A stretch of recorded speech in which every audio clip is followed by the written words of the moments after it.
السلام عليكم ورحمة الله وبركاته. كسو دوادا كوبعية سوفت وير عشركان waxaan noqon doonaa casharkeenii labaad ee ku saabsan programka loo yaqaano page 3 ama magaca kale loo yaqaano sage conson. marka labada magac buu leeyahay. casharkan waxaan noqonayaa casharkeenii labaad. casharkan waxaan ku baran doonaa casharkan labaad waxaan ku baran doonaa featureska ama muuqaalka uu leeyahay page 3 siba waxaan dhigan doonaa 2010 versionkaasaan dhigan doonaa. marka wuxuu leeyahay muuqaaladu leeyahay baan ku baran doonaa dhinaca programkii asxaabi kusoo dhawaada. casharkeenii hore waxaan kusoo baranay qaabka company loo abuuro. casharkan waxaan ku baran doonaa featureska. wuxuu noogu joogay markii shaashadani noo soo baxday casharkeenii hore. marka shaashadan markii noo soo baxdo waxaa muhiim ah in aad kala ogaatid muuqaalkan magacyadooda mid kasta qayb kasta magaceeda wanaad ogaataa. marka xagga saraan ka bilaabanaa. qaybta ugu sareysa ee ku qoran tahay horyaal company waxa loo yaqaanaa title bar oo waa meesha uu company-ga markaad abuurtid uu magaciisu ka muuqanayo. waa meesha ugu sareysa ama meesha dhexda aada kombiyuutarada qaar ama meesha koonka. anigu qaybta koonka u yaala horyaal company marka waa title bar baa loo yaqaanaa. qaybta kusoo xigta ee menu-yadan mid kasta horta menu baa loo yaqaanaa laakiin waxaa la isku dhahaa menu bar baa la dhahaa. oo wuxuu ku dhahayaa qofku hadduu qof kula soo hadlayo menu bar halkaa ka tag kaa kalena kasii tag. menu bar haddaad maqashid program kastaba uu leeyahay waa menu bar. halkan kusoo xigta maxaa la dhahaa? halkan waxa loo yaqaanaa selection indicator. wax ku qoran inventory and services. selection indicator baa loo yaqaanaa. maxay qabataa? waxay qabataa hadeer kuwan horta aan kuwan ku horeysiiya magacoodana navigation bar baa loo yaqaanaa qaybtana navigation bar. marka navigation bar iyo selection indicator waxay isku xidhan yihiin. marka haddii business ku dhufto status halkaas maxay isku bedelaysaa automatically business status intana wuu isbedelaya. marka halkaas selection indicator micna hadba ka ku dooran. hadda mar bad customer-ka dooranaysa halkaas dad customer-ka diiwaangelina mar vendor oo supplier-kiiba diiwaangelina mar inventory alaab lagu keenay mar shaqaalihii mar lacagta magay ku yaala mar company qudhiisa. marka intan bes la shaqeyn marka hadba ka ku dooran bad eegay. marka haddii inventory kan ku dooran yahay micna halkaas ku soo akhrinaya. marka qaab wax loo yaqaanaa selection indicator. qaybtan wax loo yaqaanaa navigation bar. qaybtan dhexe maxaa loo yaqaanaa?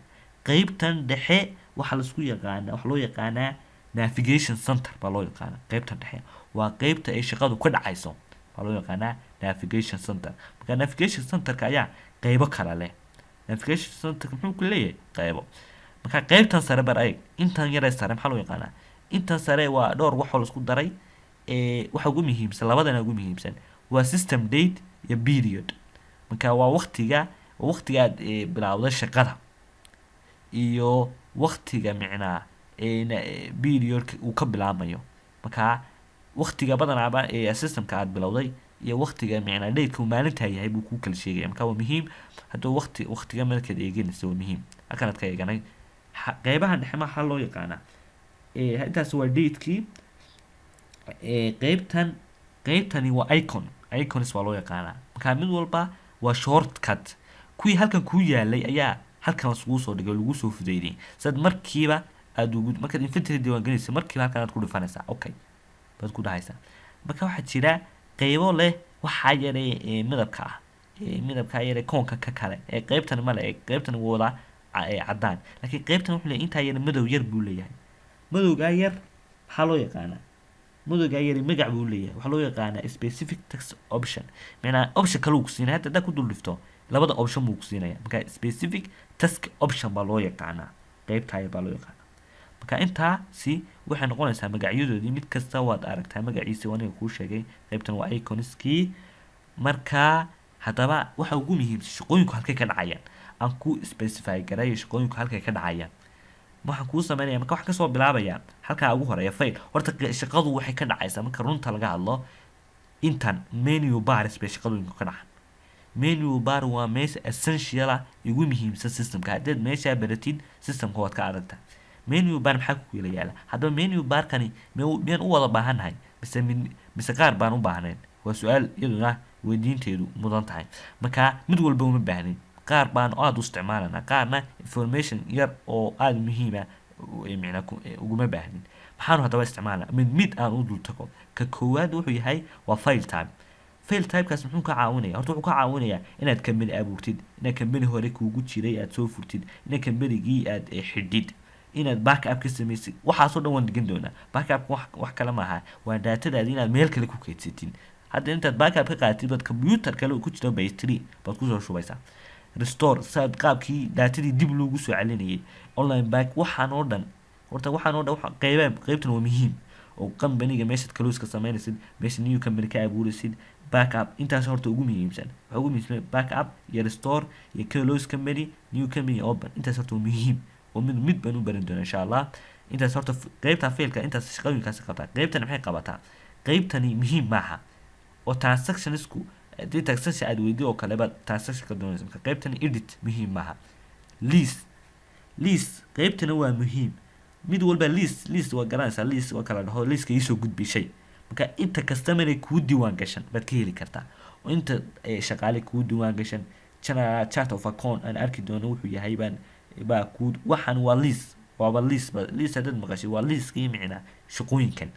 mid qaar waxaad ka saa listkii macaamiishaada, listkii shaqaalaha, listkii transactionska, listkii shaqooyinka, listkii micnaa time expenseska, waxaasoo dhan waad ka helaysaa. maintain qaybta wax laga diiwaan geliyo wax laga abuuro baa loo yaqaanaa maintain. qaybta maxay kuu qabanaysaa? shaqooyin badan bay ku qabanaysaa. qaybtan maxay kuu qabanaysaa? inaad customer diiwaan gelisid. customerku marka hore systemkaaga kuma jiro dee ilaa systemkaaga wax walba kuma jiraan. systemkaaga aad diiwaan gelinaya kow si aad u diiwaan gelin lahayd nin supplier oo alaab ka soo qaadatid.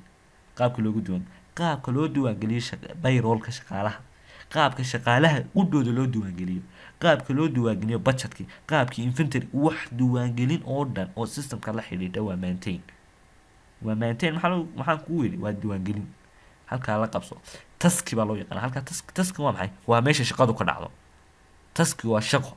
magaca meesha system laga sameynaya systemka wuxuu ku daray mid walba shaqadu qabanaya. task waa meesha meel kasta shaqadu ka dhacayso. haddii aan diiwaangelinayo journal, haddii aan micnaa sale sameynayo, haddii aan batch sameynayo, haddii alaab laygu soo celiyo, haddii aan sameeyo micnaa payment, haddaan invoice qoro, haddii sales order qoro, haddii batches order qoro, haddaan bills bixin, haddii payment checks, waxaas wax aan micnaa transaction dhacdo kasta uu ka dhacay systemkaaga wax ka dhacaya taski haddaanu mid haddaan fahansanin taski system ma fahansanin. markaas ka ilaali.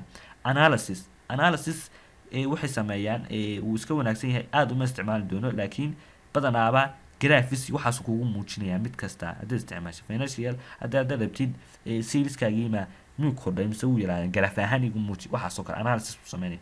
option qaybtana muhiim maaha. waa option waa qayb dheeraad oo systemkaaga dheeraadka. marka muhiim maaha qaybta ma arki doono. muhiim maaha qaybaha aan muhiimka ahayn. waa nin kuu kala sheegay qaybna waa qayb muhiima, qayb aan weligood isticmaali doonin. marka reportkana waa qaybaha ugu muhiimsan. reportkana wuxuu kuu sheegayaa every transaction dhacdo kasta waxay u baahan tahay report. ninka accountant wuxuu qabtaa report mu diyaariyaa. haddaba reportka qaabku u diyaarinayay meeshay ka soo baxayso waa halkan. waa reports and forms baa loo yaqaana. haddaad rabtid hadduu qof managerkii ku dhaho waxaad ii keentaa wixii kharash baxay bishii 12aad, halkan laga diyaarinaya. report kasta aad garanaysid uu soo saaro ninka accountantigu halkan laga diyaariya. waxa loo yaqaan report. waa qayb aan aad u isticmaali doono marka la joogo QuickBook, marka la joogo base 3ga. base 3 baan QuickBook ma igu qofileen waa base 3. inta ka soo gudub services badanaaba serviceskan wuxuu yahay waa adeegyada uu base 3 shirkadda base 3 loo yaqaan adeegyada ku qabanayso. haddii aad update sameynaysid, haddii aad lacag bixinaysid, haddii systemka mar labaad soo iibsanaysid new version, marka waa adeegyo ay ku qabanayso shirkaddu. kaana waxa loo yaqaan services. window-gu wuxuu sameynaya waxaan oo dhan close. marka qaybtaasna muhiim ah. intan oo dhan ka xidhaya shaashada kuu furan oo dhan ka xidhay. helpina waxay tahay waxyaalo badan waa meesha aad kala xiriiraysa shirkadii haddii cilad kugu timaado. halka iga hagaaji. haddaad diiwaan gelinaysa xitaa aad systemka soo iibsatay marka koowaad waa meesha laga diiwaan geliyo. anagu crack baanu sameynay waa systemka soo xadnay laakiin meesha laga diiwaan gelinayo micnaa aad ka diiwaangelisay systemkaaga registrationka ee serial numberka lagu gelinayo waa meeshaan laga diiwaangeliyaa. Marka helbina aad uma isticmaalano maadaama uu systemkeenu crack yahay. haddii laakiin shirkadda caadi uga soo iibsatay waa isticmaali karta, hadduu crack yahayna badanaa lama isticmaalo. marka systemkeeni qaabkaasaan u kala qaadnay asxaabi, cashirkeeni intaasaan kusoo gabagabeynayna. wassalaamu calaykum waraxmat